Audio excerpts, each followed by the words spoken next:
This lecture is about reading data from the web. There are a large number of ways that you can read data from the web. This is primarily going to focus on scraping data out of websites and maybe doing a little bit with working with APIs and a little bit about authentication.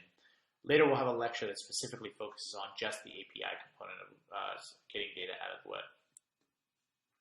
So web scraping is programmatically extracting data from HTML code of websites or from URLs. It can be a great way to get data. So for example, this link that I have here is an article about how somebody scraped all of the categories that Netflix assigns movies to and then analyzed them in a very interesting way. And that ended up being a story that went viral because you collected an interesting set of data just by programmatically extracting data from websites. Many, I would say almost all websites have information that you might want to programmatically read in some way if you're interested in getting the data off that site.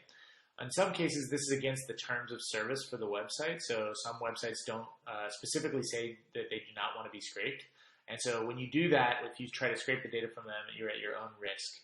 If you attempt to read too many pages too quickly, very common consequences that you can have your IP address blocked. If you read a lot of proprietary information off of websites, you can get into even bigger trouble. So you should be a little bit careful when you're deciding to scrape data off of websites.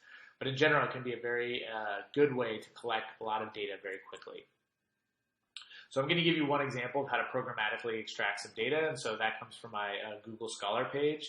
So this is that Google Scholar page, and there's the link down there at the bottom. That's the web link.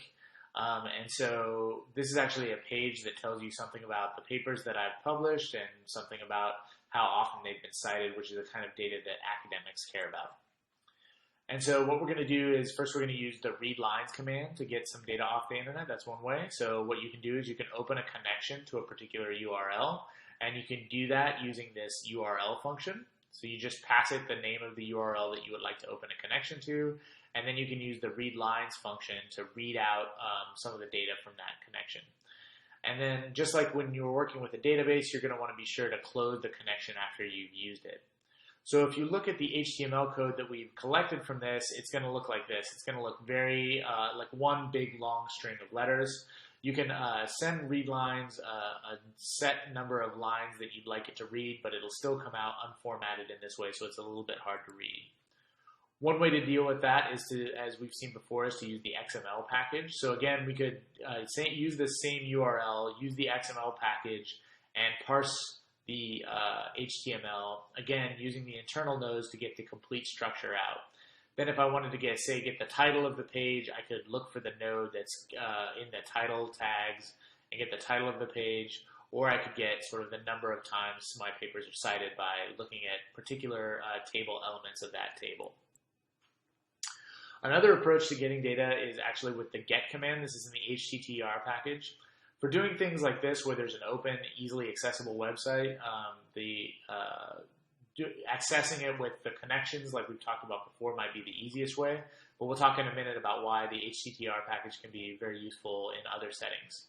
So here I've loaded the HTTR package, and then what I do is I take that same URL I was using before, and I just get the URL with HTML2.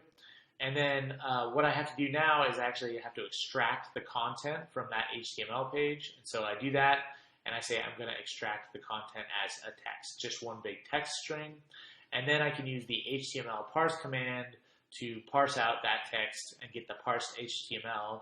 And so this parsed HTML is going to look exactly like what I would have got if I had used the XML package to extract the data directly. And so then I can use XPath sapply to subtract or to extract out the title again of the page like I did before. So that's how you can use get just to do the exact same sort of exercise that you would have done with the XML package. In some other cases, you might have to do something a little bit more complicated. So if you navigate to this web page with your browser, you'll see that it requires a username and password input.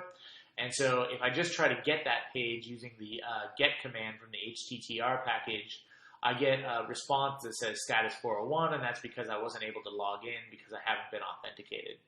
So what you can do with the HTTR package is you can actually authenticate yourself for websites. And so you can do this by assigning to this what we're going to call the handle. We can go and get that website, and so we pass it the URL again, but then we use this authenticate command, and we give it the username and the password. In this case, this is just a test website, and so the username is user and the password is password, and so you can test out things like this to see if you can get access.